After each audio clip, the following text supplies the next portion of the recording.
Yeah, sure. I think you get the white one.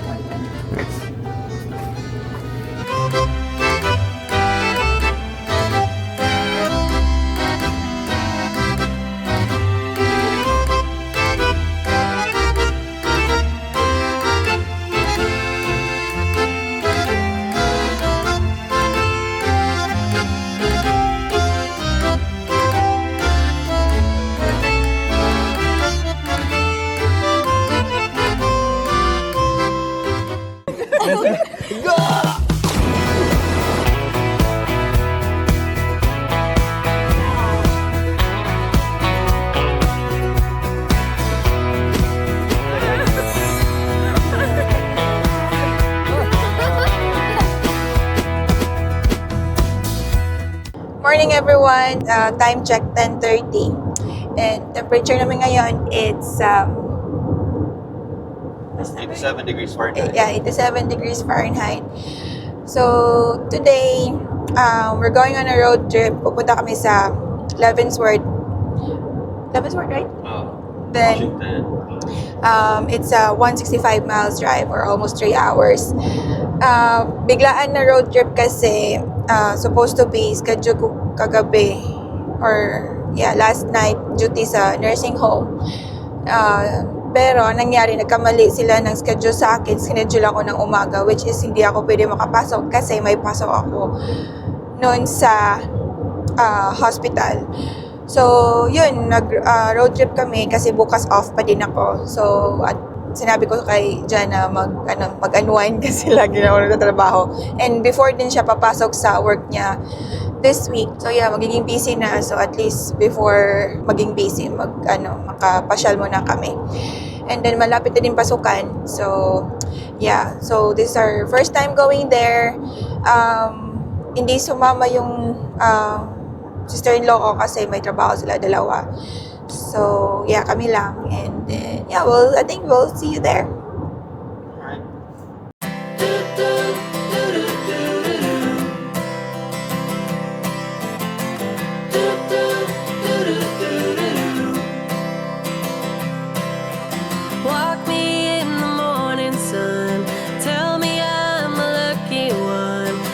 So, nag-exit muna kami. May overlooking na viewpoint dito. So, hindi po kami nakapunta dito. So, puntahan namin sa labas. Tingnan namin kung anong view kung mayroon doon. Yeah, let's go! Janswa, let's go!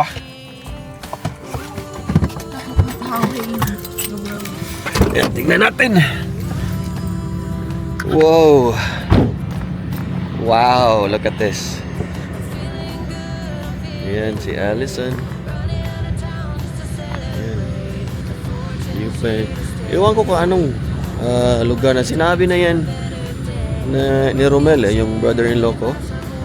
Pero nakalimutan ko kung anong lugar yan. Ayan ko siyang valley. Tapos itong area to.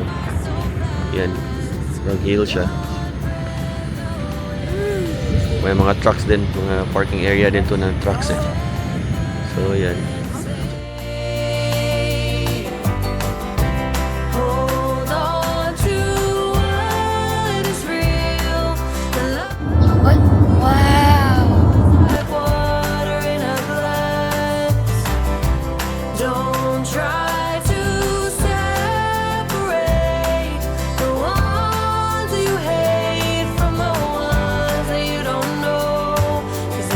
So yun, 36 miles na lang kami papuntang Leavenworth.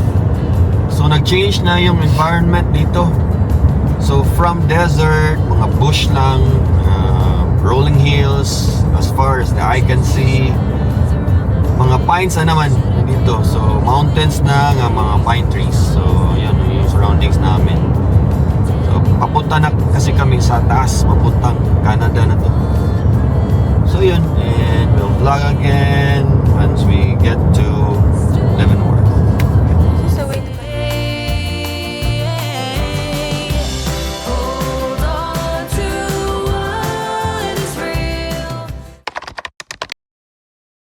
So, nandito kami sa isang hiking trail dito sa river, Wenatchee River yata to.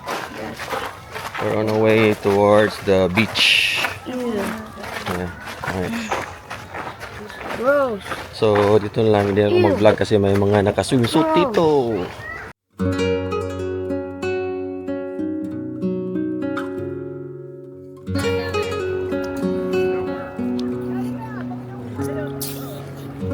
Okay, so nandito na kami sa beach area ng Wenatchee River.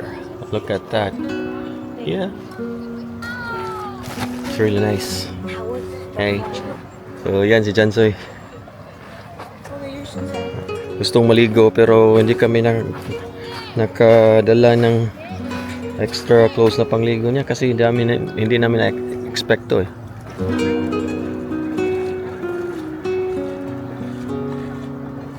So, ayan, hinayaan na lang namin maligo kasi gustong-gusto maligo eh.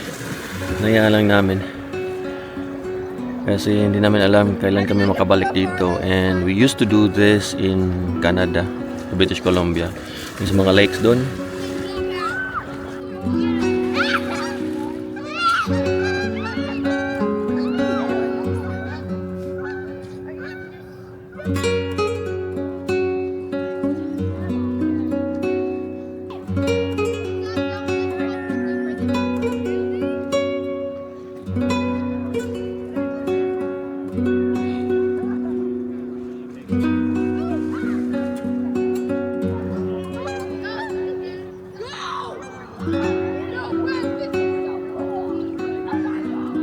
So 7:30 na, nandito pa rin kami sa river. Si Jansoy nandun pa rin, naliligo. Ang ganda dito talaga. Ang ganda talaga ng Washington. Parang British Columbia din to eh. Kasi nga, straight lang to. British Columbia na to. Sa taas nito, British Columbia. So, ganun din yung mga landscape. Gaya ng British Columbia. Tapos ito rin, winter tourist spot din ito. Gaya ng Whistler sa British Columbia. So parang ganun din. And then may river. So maraming naliligo din dito. Yun nga si Jansoy, hindi nakapagpigil, naligo talaga. So yun, isa rin to sa mga gusto namin dito talaga. Yung mga ganito, mga road trips, yung mga ganitong lifestyle. Ayaw namin yung mga sa cities. Nung nagsimula kasi nung nagpunta kami sa Canada, yung iba talaga yung nature doon. Tapos doon na nag-change yung perspective namin kung saan kami masaya. Ganda din to, yung Leavenworth. So, nasa Central Washington ito. Ganda dito. Yes, we're looking. So, yung nag-migrate talaga kami, planong migrate at first sa Canada. Gusto talaga naming isa sa goal namin, bumili talaga ng bahay. Yun talaga. Kahit nasa kultura kasi natin yan, ng mga Pilipino na gusto talaga ng bahay. And maganda din naman talaga, may bahay ka. Pero pagdating namin dito, na tansya namin, nag-calculate kami. Kasi yung mga bahay doon sa Mississippi, tag 100,000, 200,000, pero magaganda na. And then, pero ayaw nga namin doon. So, nagtingin-tingin kami sa mga bahay dito sa Washington, doon sa Tri-Cities. Tapos, ang magandang bahay talaga nag-start ng 400,000 na ngayon. 400,000, 400 to 500, maganda talaga 600, magandang lugar, overlooking, parang ganun. Pero, nag-calculate kami. So, kung magda-down kami ng 10%, so that's $40,000 yun. And then, ang mortgage namin, na kwenta namin, yung additional rent namin ngayon, mag-add kami ng additional mga 2,000, at least 2,000.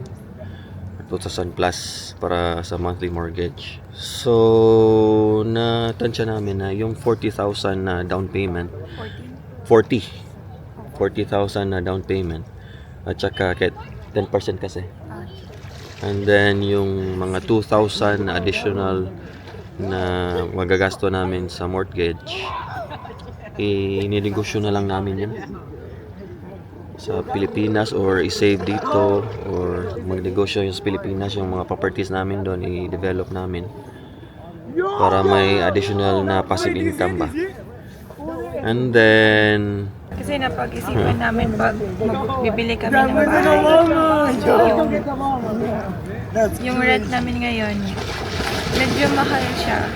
Pero at least wala na kaming intindihin sa utilities, sa maintenance.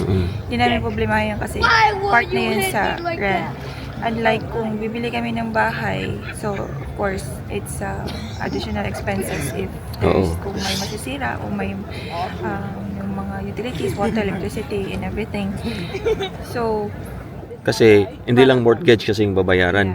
May additional ka pang maintenance, may masisira, insurance ng bahay, there's a HOA. may nabasa kaming libro na I don't know if you read that book, The Rich Life by Ramit Sethi. Yeah, but sabi niya doon pag may tinatawag sila na phantom cost when you buy a house, yung mga hidden expenses. So, of course, on top of the mortgage, you have extra additional costs. So, yun yung naisipan namin niya. Maganda makabahay kasi I think it's in our culture, Filipino, that once you have a house, it's I think you're established already. But when we came here, it changed It's a status symbol. Yeah, it changed our mindset on buying Perspective, a house. yeah. Because of, like, our lifestyle, we like to go on road trips, we like to explore other places, and we are scared to give it up because we can't afford it anymore because of all of our money will go to the house, or if, example, if someone will get sick in our family, and then so medyo mahirapan kami tulong. So at least ngayon na mag-rent kami, at least yung rent as is na talaga yun. So yun yung namin na pag-isipan na talaga na although maganda magkabahay, pero yun nga, yung finances parang ayaw namin na yung bahay na yung lahat ng pera mapupunta sa bahay. Financial aspect, mas advantage sa amin na mag-rent sa ngayon. Yeah. Although we decided na dito mag-retire, pero sa ngayon it's more reasonable, practical na we will not buy a house. We will invest our money. Yeah, kasi nung natanggap ko yung ko dito, yung salary ko dito, wala pa yung Canadian salary.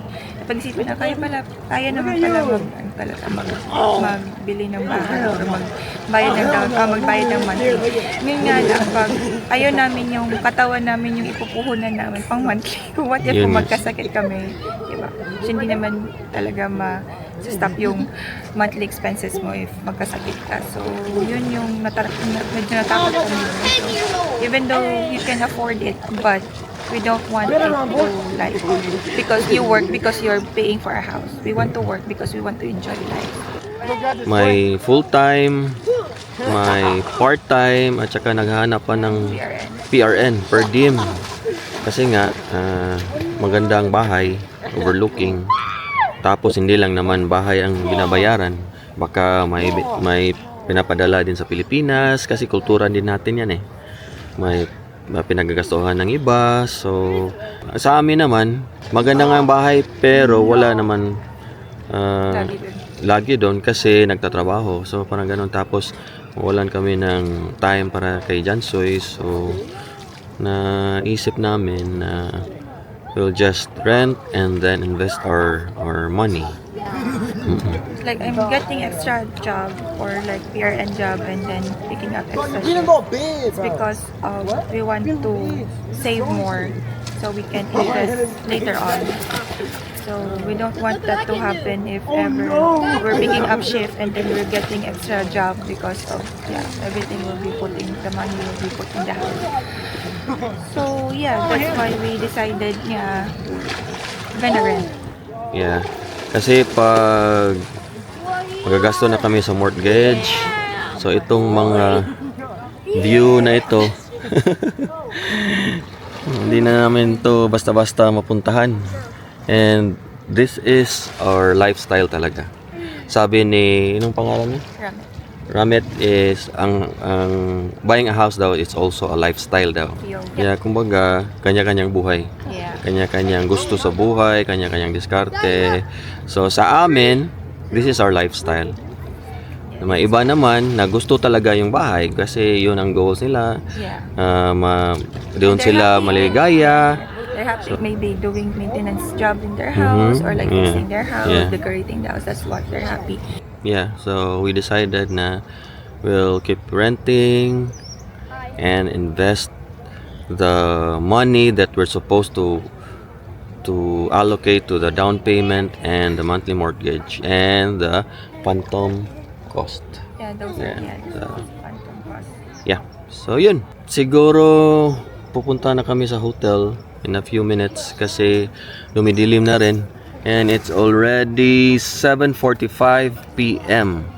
Kanina, ang init dito. 95 degrees Fahrenheit. Go closer. 35 degrees Celsius yun. Tapos, ang init talaga. 5 minutes. So, we tried strolling on the downtown dun sa Leavenworth talaga na downtown, pero ang init talaga. Umuwi kami sa hotel namin, then lumabas na lang kami mga 5 plus. Init pa rin, pero ngayon hindi na. Bukas mainit na naman. We are still here tomorrow. We're going home tomorrow. Nag-overnight lang kami dito kasi ito sa Allison nakipag road trip na kasi laging nagtatrabaho. So gusto niyang mag-unwind. So yun, nag-unwind kami. Then sila, kapatid ko, tsaka si Romel, si Skylar. May trabaho kasi si Romel tsaka si Wella, yung kapatid ko. So hindi sila sumama. Next time, pagbalik naman dito, kasama na sila. Okay, so it's 8:20 p.m. Naghahanap kami ng mga kainan. So sa pizza na lang siguro, kung madali lang.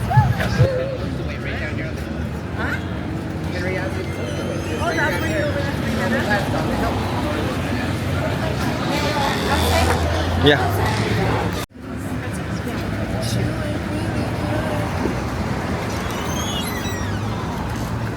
So naghihintay pa kami ng order namin. Papakita ko lang itong mga bulaklak. Ang gaganda. Hotel yata yan eh. Yeah, it's a hotel. Yan.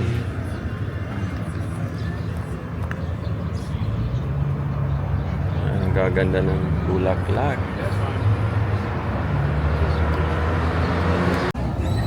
Okay, tell me about your swim today. It's good. I like it. I like swimming. Mm-hmm. I also like playing with the sand. I also make what's it called? Porridge? Yeah, sand porridge, Oh, okay. and also sand soup. Okay, and how about the water? Is it cold or At first it was cold, but Then? now it felt like warm. I mean, like it felt like normal. Oh, okay, that's good. So you wanna come back here? Yeah. All right. So yun, tapos na kaming mag-dinner. Punta na kami sa hotel namin. It's just a 3 to 5 minute walk. Malapit lang dito. So yun. You just use a purifier?